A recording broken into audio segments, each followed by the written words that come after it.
Can you tease us about this character who's going to kick off season 2?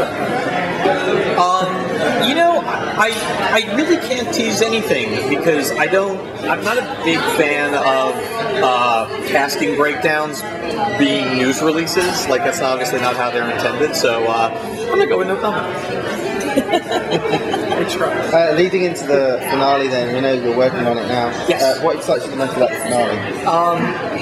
I think probably it feels like our greatest hits. Like, it really feels like a season finale in the sense that there's references to almost every episode that we've had leading up to it, and it's a time travel show, so we might even be revisiting some seminal moments of the first season, which is something that not a lot of shows can do.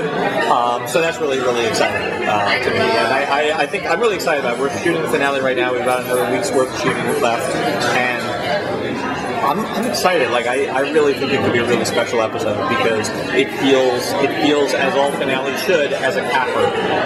And at the same time, it will launch us into season 2 just in ways I refuse to contemplate.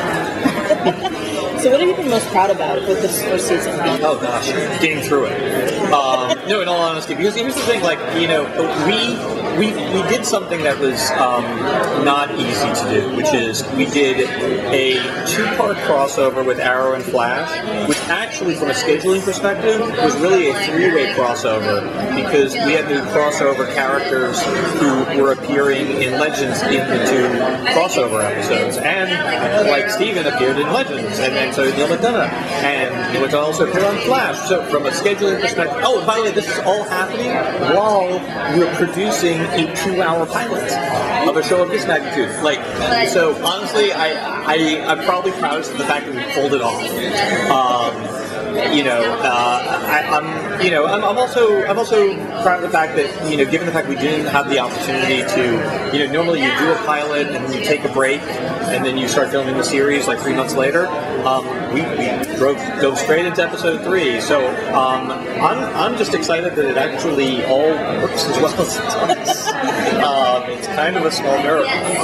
It's and I'm also very very gratified that the show really seems to have found an incredibly loyal audience, like a really loyal audience.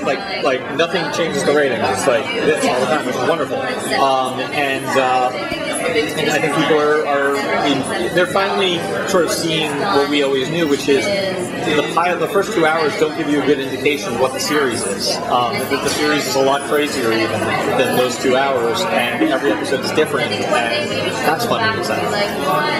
Which of the relationships in the show should fans look out for in the next few episodes? We're definitely going to be developing the relationship between Kendra and Ray. That's going to take some interesting twists and turns and ups and downs. The fans of the Sarah and Snart's, I will say, interaction are not going to be disappointed. That said, it'll be their interactions will be very much in keeping with their characters. Neither one are particularly lovey-dovey people. I'll leave it at that. That's probably. Oh, and I think we're going to be dealing with the further repercussions of the Snart and Rory breakup from episode 7. We're gonna see how that affects Snart's place on the team. We alluded to it a bit in episode 8, and there are still some pretty big consequences for that that are coming. So Rory completely gone, or?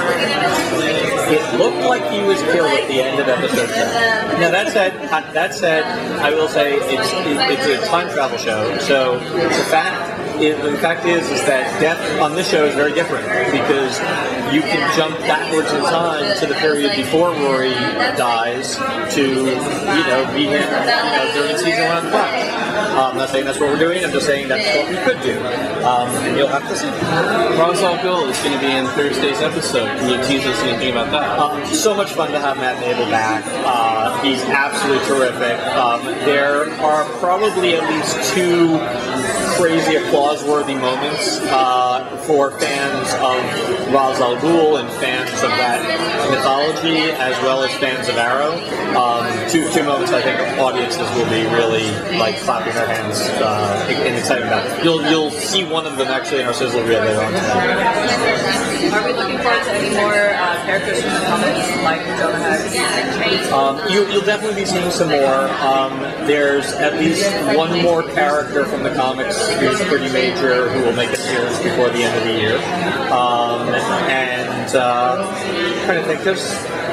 I'm doing my math here. I would say at least one. Let's stick with that. When you look back at the first season, at the end of it, which episode are you most proud of or most excited about? Oh, good question. Well, I haven't seen cuts of 14, 15, and 16 yet, so I reserve the right for 14, 15, 16 to surpass this, but right now, my current favorite is episode 11, which is the Old West episode with Jonah. It's just, in a first-year show, you're always discovering the show. Like, the audience is discovering it, but we as writers and producers are discovering what works, what doesn't work, and you sort of wait to do an episode post the pilot where everything clicks. And like, for season 1 of Arrow is episode 18. I think for Legends, it's episode 11, where just everything falls right into place. Amazing.